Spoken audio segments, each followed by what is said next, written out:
Bismillahirrahmanirrahim. Assalamualaikum warahmatullahi wabarakatuh. Sebelum kita mulai, marilah kita buka dengan berdoa.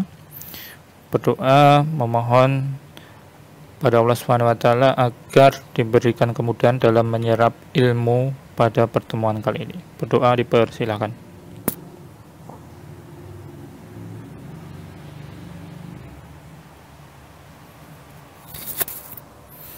Selesai. Baik, melanjutkan materi yang sebelumnya, proses pengolahan roti. Untuk pertemuan kali ini kita akan membahas bagaimana cara mengevaluasi kualitas roti dan kerusakan apa saja yang akan dialami oleh roti. Ya.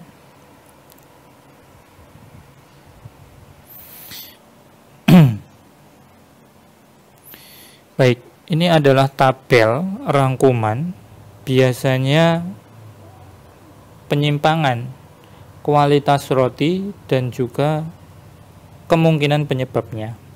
Sebagai contoh,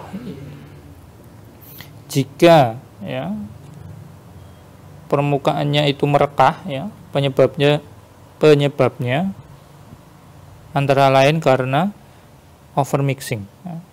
Jadi waktu pengadukannya terlalu lama.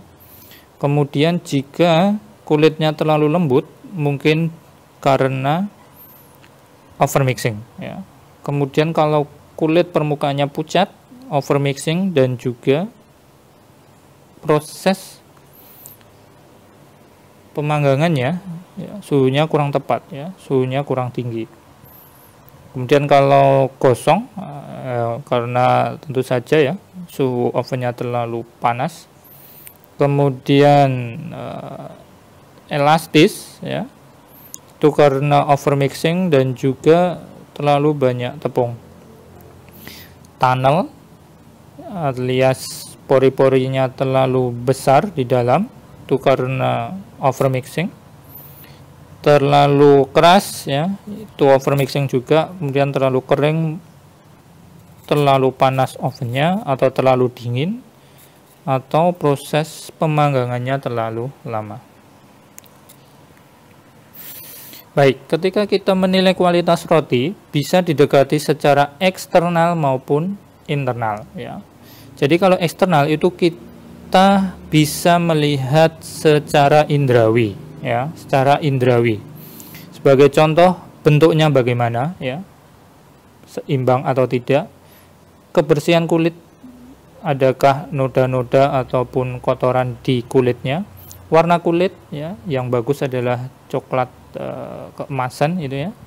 Pemanggangan kulit yang rata bisa dilihat ketika kita lihat kulit yang telah dipanggang itu warnanya merata atau tidak, itu. Kemudian perbandingan volume dengan berat. Biasanya kalau perbandingan volume dengan berat ini kita sebut sebagai specific volume, ya, specific volume. Apa itu specific volume? Perbandingan volume roti dengan berat roti. Jadi ini menjadi parameter utama, ya, ketika kita ingin mengevaluasi bagaimana kualitas roti yang kita hasilkan, ya. Terutama kalau kita ingin nanti membuat skripsi terkait dengan substitusi tepung A atau tepung B terhadap tepung terigu, ya. Biasanya nanti ini akan menjadi parameter utama, ya. Apakah roti yang dihasilkan nanti mendekati kualitas dengan 100% terigu atau tidak, gitu ya. Satuannya adalah mililiter per gram, maka dari itu rumusnya adalah SV sama dengan volume per berat, ya. Berat itu bisa digunakan dengan menggunakan timbangan, sehingga nanti kita ketemu beratnya. Ya, menjadi pertanyaan adalah volumenya, bagaimana kita menghitung volume roti. Bisa kalian bayangkan, misalkan roti itu berbentuk kubus, ya, dengan tanpa ada permukaannya betul-betul rata, mungkin bisa kita hitung dengan rumus kubus gitu ya. Tetapi karena volume roti ya itu tidak rata permukaannya, ada tonjolan-tonjolan ataupun ada yang lebih tinggi, ada yang lebih turun, sehingga kita menggunakan biasanya ini rapeseed replacement method. Rapeseed itu kita sering mengenal dengan biji canola ya. Ya mungkin kalau di Indonesia sulit mendapatkannya, bisa kita ganti dengan wijen, biji wijen ya. Intinya adalah kita siapkan kotak ya, dimana kotak itu sudah diketahui volumenya. Kemudian kita masukkan biji wijen kita ke dalam kotak tersebut ya. Sehingga nanti kita gunakan rumus Rho sama dengan M per V, sehingga nanti bisa kita ketahui berat jenis dari wijen tersebut. Ya, sehingga nanti kita bisa mengetahui ya volume dari roti yang akan kita ukur. Kemudian kalau sudah kita ketahui berat jenisnya, ya, kemudian kita masukkan roti tersebut ke dalam tempat yang sudah kita sediakan tadi ya. Sebelumnya tadi ya biji wijen tadi kita masukkan ke dalam kotak yang sudah kita sediakan sampai penuh ya, sampai penuh, sehingga nanti bisa kita ketahui berapa Rho atau massa jenis dari biji wijen tersebut, sehingga nanti bisa kita ketahui ya berapa volume dari roti yang akan kita ukur. Kemudian roti yang kita ukur kita masukkan ke dalam tempat tersebut, kemudian kita masukkan biji wijen sehingga nanti menutupi seluruh roti yang akan kita ukur ya, sehingga nanti akan kita peroleh berapa volume dari roti plus tempat plus wijen tadi ya, nanti kita kurangi dengan volume dari wijen yang penuh tadi, kita masukkan ke dalam wadah ya, sehingga nanti kita bisa ketahui secara valid ya berapa volume dari roti, sehingga volume dari roti itu nanti bisa kita hitung dengan menggunakan specific volume. Bisa bayangkan ya apa yang saya sampaikan dalam rapeseed replacement method. Baik, kalau rapeseed replacement method itu tadi adalah contoh mudah dalam penghitungannya itu ya. Tetapi kalau betul-betul kita ingin lebih valid ya, terutama digunakan untuk industri besar ya, bisa menggunakan semacam ini, volume scan ya. Jadi roti yang akan kita ukur volumenya kita masukkan ke dalam alat ini, kemudian nanti dia akan men-scan secara 3 dimensi ya, nanti dihubungkan dengan komputer, sehingga nanti akan ketemu ya berapa volume dari roti yang akan kita ukur ya. Kalau ini menggunakan peralatan ya. Baik, ini adalah contoh dari produk roti dengan spesifik volume yang berbeda-beda ya. Kalian bisa melihat paling tinggi itu adalah ini ya, 3,96 ya. Kemudian ini 3,43, 2,85 dan 2,8. Kalian bisa melihat ya, semakin ke arah sini ya, spesifik volumenya semakin menurun ya. Kalian bisa membayangkan ini, misalkan kita ingin membuat roti dengan substitusi gitu ya, nanti kualitas rotinya spesifik volumenya akan menurun ya. Ya jelas, biasanya karena glutennya kita kurangi, sehingga nanti roti yang kita substitusi nanti akan mengalami proses penurunan spesifik volume. Baik, kalau tadi eksternal, berikutnya adalah secara internal ya. Internal ini sebagai contoh ya, tekstur ya, kemudian warna, kemudian aroma, cita rasa, elastisitas dan kejernihan irisan roti. Baik, tekstur ini bisa kita evaluasi ya dari roti yang kemudian kita potong menjadi 2 bagian gitu ya. Kemudian kita tekan dengan jari ya. Sehingga nanti akan bisa dilihat teksturnya seperti apa. Kalau ini menggunakan mesin, kita namakan universal testing mesin ya. Jadi di alat ini namanya probe ya, ini probe. Jadi probe ini ya, yang ujungnya ini bisa kita ganti-ganti sesuai dengan produk yang akan kita uji. Sebagai contoh, kalau roti ya, untuk menguji teksturnya biasanya menggunakan probe yang berbentuk silinder ya. Jadi ini nanti bisa naik turun ya.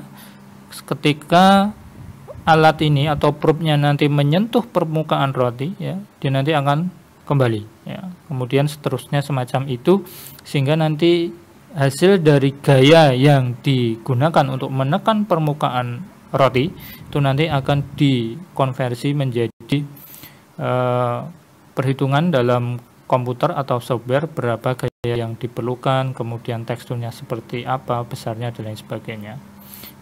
Sekali lagi namanya adalah UTM ya, Universal Testing Machine. Kemudian warna ya, warna itu biasanya coklat keemasan itu ya. Jadi warna kulit itu dipengaruhi oleh suhu tinggi, kemudian proses fermentasi, aktivitas enzim dan lama pemanggangan. Kemudian juga tergantung pada pigmen pada tepung ya. Dan juga kecerahan daging roti itu tergantung pada pengembangan ukuran dan bentuk sel udara yang seragam. Biasanya menggunakan alat yang kita sebut sebagai chromometer. Ini sebagai contoh hand chromometer ya. Jadi misalkan kulit rotinya kita letakkan di bawah ini ya, kemudian nanti kita on-kan alatnya, kemudian kita scan, nanti ketemu berapa nilai L, berapa nilai A, berapa nilai B, sehingga nanti bisa kita evaluasi bagaimana kualitas warna dari kulit rotinya. Kemudian aroma dan cita rasa. Jadi aroma itu merupakan hasil fermentasi yeast, biasanya berupa alkohol ya. Kemudian juga penambahan lemak atau shortening itu juga berkontribusi pada cita rasa. Jadi roti yang dipanggang terlalu lama atau pada suhu yang terlalu rendah memiliki kulit tebal dan tidak beraroma. Jadi elastisitas bisa menggunakan tadi juga universal testing mesin ya, atau juga bisa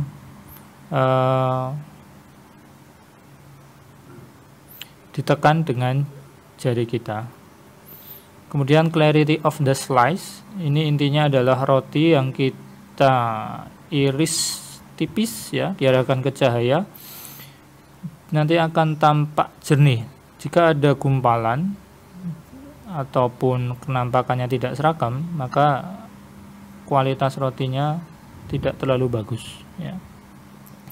Tetapi memang biasanya nanti kalau kita arahkan ke cahaya di bagian kulit atau keras ini biasanya akan lebih padat ya. Kemudian penyimpangan dari kualitas roti itu sebagai contoh, ketika dipotong dia akan bermah ya, jadi semacam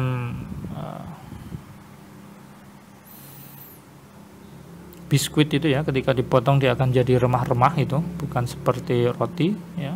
Ada lubang di bawah kulit yang menyebabkan bagian atas menjadi kempes. Inilah yang saya sampaikan tadi, karena terlalu banyak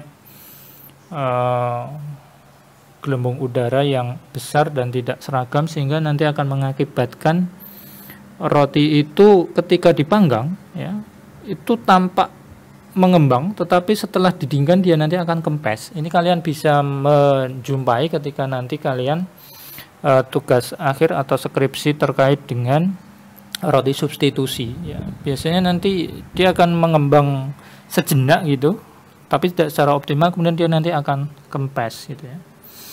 Kemudian lihat ketika dikunyah. Baik, ini sedikit saya sampaikan terutama bagi kalian nanti yang tertarik menggunakan topik roti sebagai skripsi gitu ya. Jadi kalau kalian ingin ya menguji atau mengevaluasi karakteristik roti ketika penelitian ya, bisa menggunakan berbagai macam parameter yang seperti yang saya sebutkan ini. Sebagai contoh, sebelum roti itu kita buat, yang menjadi penentu kualitas roti salah satunya adalah tepung atau adonan. Maka dari itu ya, kita nanti bisa menggunakan alat yang namanya farinograph. Semacam ini ya, alatnya cukup besar, di mana alat ini nanti dapat mengevaluasi atau mensimulasi kualitas adonan yang kita hasilkan sebelum nanti kita panggang ya. Jadi bagaimana kualitas adonan tersebut menyerap air misalkan gitu ya, kemudian bagaimana elastisitas dari adonan tersebut dan lain sebagainya. Kemudian uji fisik ya, uji fisik. Jadi tadi seperti yang sudah saya sampaikan tadi, internal maupun eksternal, baik warna, aroma, kemudian bentuk ya, kemudian rata atau tidak warna di kulitnya dan lain sebagainya. Dan analisa sensori biasanya dengan menggunakan uji sensori ya, aroma, warna, rasa, tekstur dan overall atau keseluruhan ya. Juga bisa menggunakan UTM tadi ya, terutama untuk analisa tekstur. Baik, kita beranjak ke submateri yang terakhir. Jadi penyakit-penyakit pada roti ya. Secara umum penyakit pada roti itu pertama jamur ya, atau kapang atau jamur atau mold itu yang menyebabkan roti gampang busuk, dan juga rot. Baik, kita lihat satu persatu ya. Yang pertama adalah rot. Ini merupakan infeksi dari bakteri yang sudah ada pada roti yang telah dipanggang. Jadi bakteri yaitu Bacillus mesentericus ini tahan terhadap suhu pemanggangan 160 derajat Celcius ya. Ini terjadi bila mana pada kram suhu tidak lebih tinggi daripada 100 derajat Celcius, bakteri ini dapat bertahan. Jadi pentingnya proses pemanggangan dengan suhu yang tepat. Salah satunya nanti bisa untuk menghindari penyakit pada roti yaitu rot ini. Kenapa ini bisa terjadi? Jadi bakteri ini berasal dari tanah saat gandum itu tumbuh. Jadi ketika kita menggunakan gandum, misalkan kita ingin membuat gandum secara sendiri, bukan hasil dari pabrik, ini sangat berisiko tinggi ya. Jadi bakteri ini menyebar pada bagian dalam roti sehingga nanti akan membentuk warna coklat dan lengket gitu ya. Kemudian nanti akan menghasilkan bau yang tidak menyenangkan. Sehingga jika roti mengalami rup ini sebaiknya harus dibakar dan dimusnahkan. Kemudian kapang atau jamur, ya ini yang sering kita jumpai ya. Jadi roti ketika disimpan terlalu lama itu nanti akan berjamur ya. Biasanya berkembang di bagian luar ya. Jadi kalian bisa melihat kalau roti yang disimpan terlalu lama nanti akan timbul jamur di permukaannya. Biasanya karena kelembapan di permukaan rotinya ya. Mungkin hasil pendinginan yang salah, jadi kadang ketika habis dipanggang itu kan masih panas ya, sehingga harus kita biarkan sejenak supaya agak mendingin, karena kalau tidak panas langsung kita kemas nanti akan mengakibatkan uap air di dalam kemasan sehingga nanti akan membuat roti tersebut berjamur ya.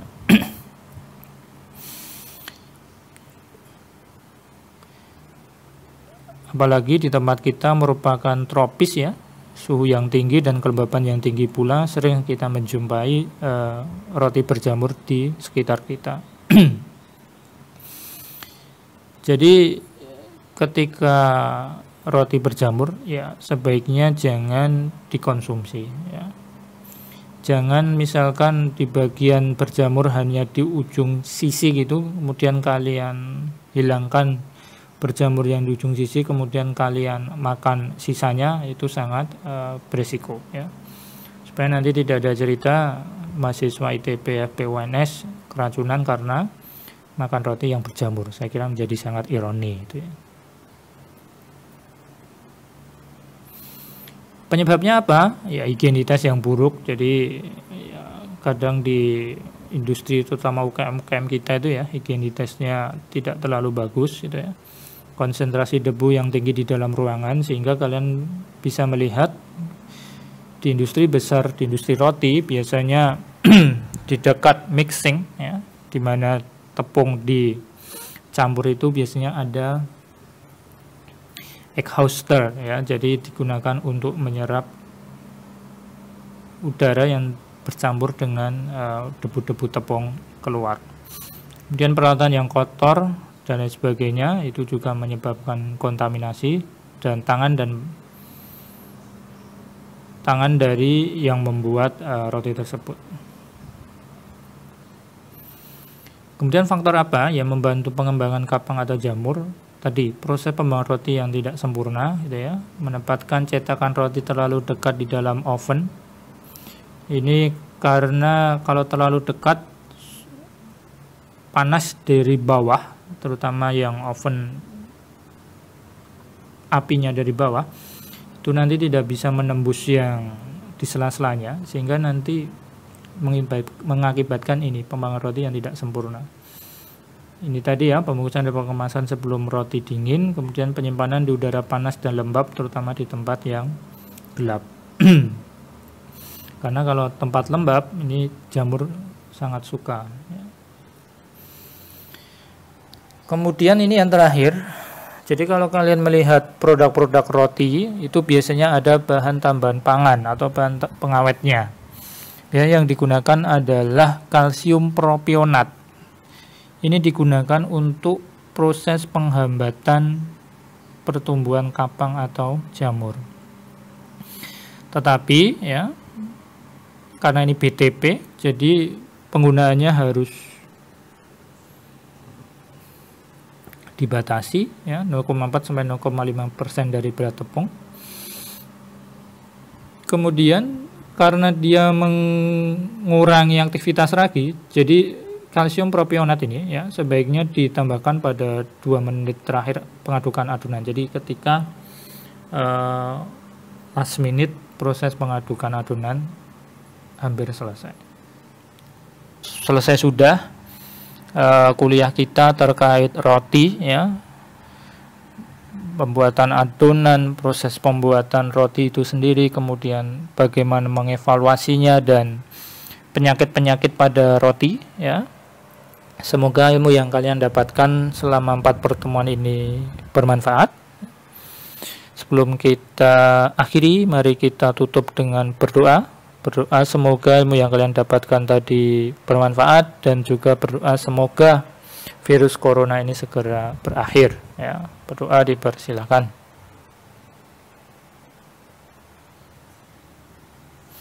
Selesai. Kurang lebihnya mohon maaf. Bila taufik wal hidayah. Wassalamualaikum warahmatullahi wabarakatuh.